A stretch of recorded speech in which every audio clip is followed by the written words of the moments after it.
This program has been made possible by contributions from our viewers. Thank you. Hi,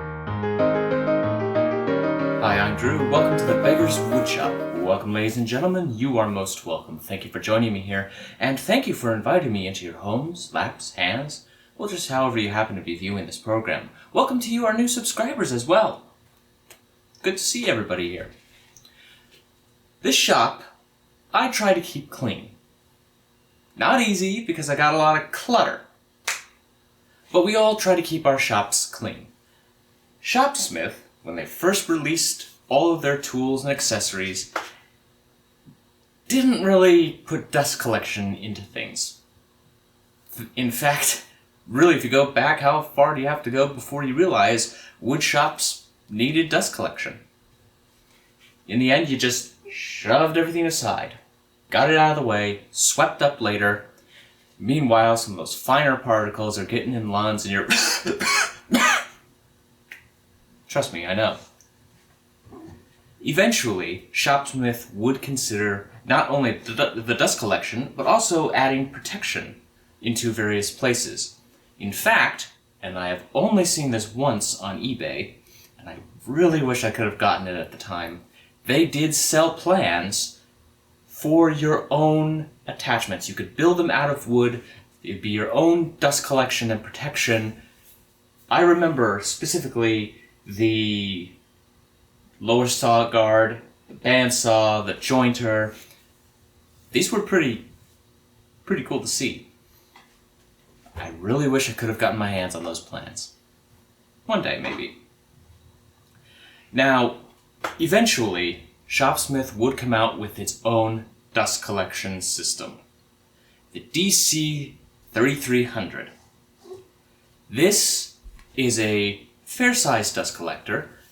Most people would say it sucks, it's not top of the line, but then again, if we're going to go into arguments about top of the line versus Shopsmith, go watch the Woodshop Nerdery's video about comparisons.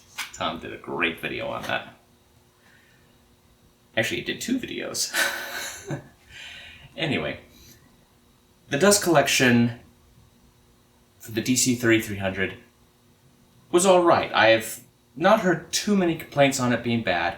You had a clear plastic bag that was reusable, okay, reusable, and you could see how much the level of sawdust went up and down. You dump it out, reuse the bag a few more times.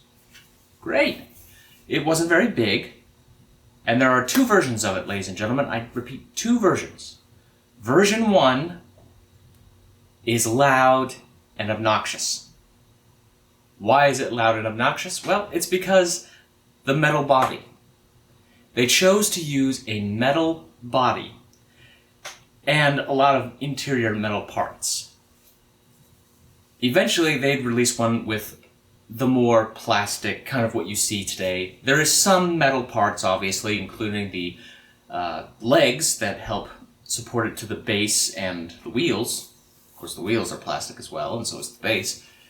But there's still a few metal pieces. If you've got one of these older ones, one of the other keys to give it away is the switch. The switch on the old ones is in the back. The new ones, it's on the side. Great. There's one other thing to look out for with those older models, I've been informed. And that's sound. Yes, I talked about being louder, but also you'll hear, and I hope I'm getting this correct in the description with the way it was written, wop, wop, wop, wop, wop, wop, wop, wop, wop, wop, wop, wop, wop. Yes, that's your impeller. It's gotta be replaced. Shopsmith, to this day, does still sell these things. Okay, my apologies if the sound quality on this is terrible. I had some audio issues with the connection of the microphone in my last monthly video, so I'm trying to run off the camera audio, so just hearing that person's vehicle start up made me think, oh crud, I hope you don't hear that. Again, I apologize. I meant to say that earlier. Now, Shopsmith has released a new version of this machine, and it is known as the DC6000. Yes! More power! That's what we all want, ladies and gentlemen, a little more power. Not to mention, you're going to clean up and have some good dust collection, but who doesn't want that? Now, if you've got an older model, don't worry. You don't have to buy a newer model. Your old one is okay, but if you want to upgrade, you can buy an upgrade kit. Just like with the headstock. It's easy to interchange, as it is with just about any Shopsmith. I say just about.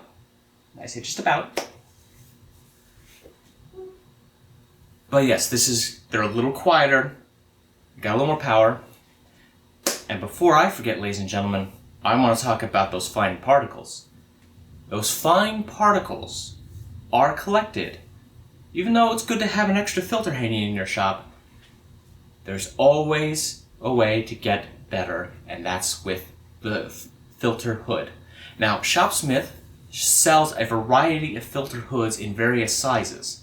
In fact, they give you some instructions if you get the really tall one on how to keep it tall and not flattening out and causing more problems than it's worth.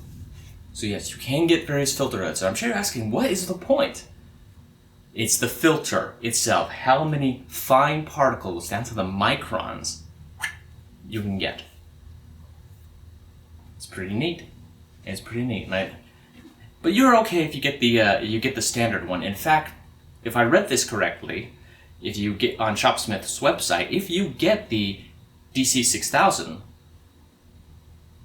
you can clear out a room of bad air in 10 minutes. And I think they had like at least a 10 by 10 room, or 10 by 12, something like that. I haven't seen a room like that in a while. Now, there is another dust collector that they used to sell that I barely found information on. It looks kind of like what we think of with most dust collectors that people have in their shops. No, not something like this. No, not a shop vac. No. The big ones, where you have essentially your motor, impeller, and suction at one end, and it's connected to the other end, which has your bag and your hood. This is the DC330L. Now, I found very little information on this. It does not look like Shopsmith sells this anymore, and I've only seen one available once.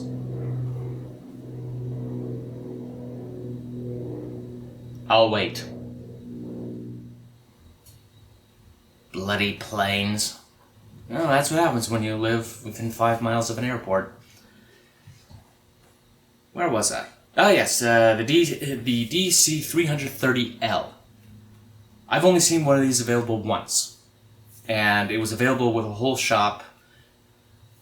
I believe it's gone now. Of course, they sold it. But if you can get your hands on one of these, or you already have one, hey, leave a comment down below. Let myself and the audience know, what are these things like? Now, I did jump ahead a little bit, ladies and gentlemen, and I left out one other dust collection system. It's not often talked about because not too many people talk about the older model of the Mark 7. The original Mark 7, not the one you see today, but the old one that looked a lot bigger and bulkier, actually had a dust collection system. If you look at the pictures, you'll see what looks like a cabinet underneath the main headstock. That was your dust collector. There was one downside to this dust collection system. The Mark 7 allowed you to go forwards or reverse. So you had two different motor directions, clockwise, counterclockwise, anti-clockwise if you want to say it like that. I don't know how it could be anti. Anyway,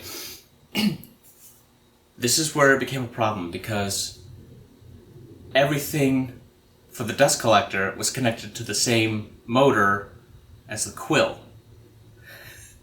It was all connected together. So if you turned reverse on your machine,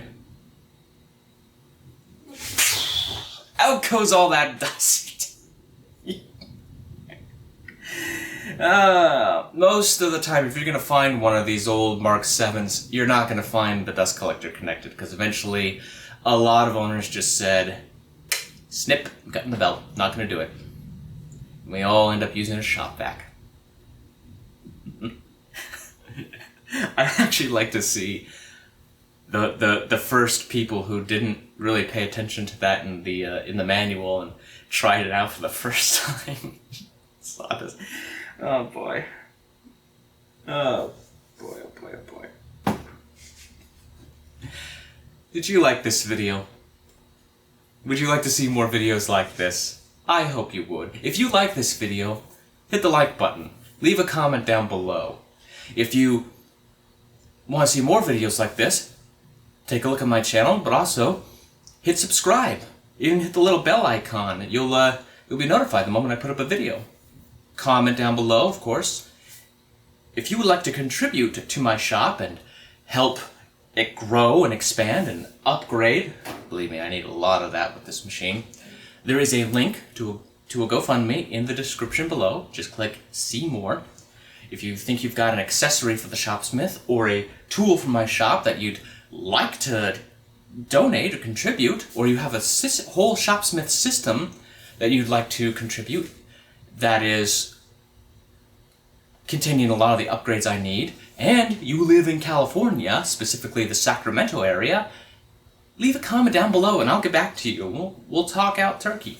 We'll handle it all.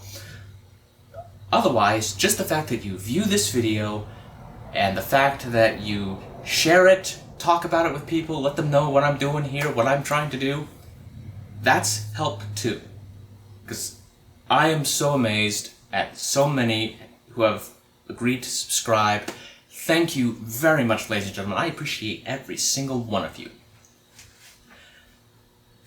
Well, I think I better stop here before I ramble. Hopefully this was informative for you and will allow you to explore the rest of the videos I have. And hopefully I'll see you next time, right here, on the Beggars Woodshop.